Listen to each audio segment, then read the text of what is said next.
Creativity is an addiction. We run to it, we gotta have it, we want to do great things with it, and more importantly, we want to take it from other people to make our own personal lives better, right? Creativity. We are addicted to it no matter what shape it is. Unplugged, because we will always say yes to creativity. Totally uncut, because we all make mistakes. So turn it into a tool. This is Arroe Unplugged. I write in a forest. I go there to listen. What started at the Billy Graham Library right here in Charlotte, North Carolina, has evolved into a lifelong journey. Something is always moving through each and every one of us. It's our calling. These aren't my words. These are the lyrics from Billy's Forest. Chapter number 311, May 1st, 2022. Feeling the slight chill of a spring breeze, the way it touches you, the way we embrace it. It's almost as if the trees, the slow-paced stream, wild grasses, and all other keepers of this forest are communicating. And it's through this slightly chilled spring breeze that messages are not only being sent, but received.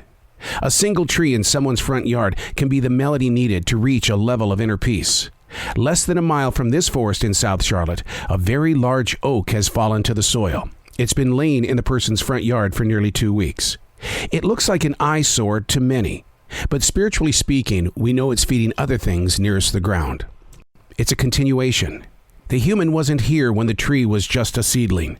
Just up the street is another fallen tree. It's all cut up, but not taken away. Again, the community sees it as a black eye. And yet, if you look even closer, there's plenty of new life growing around it.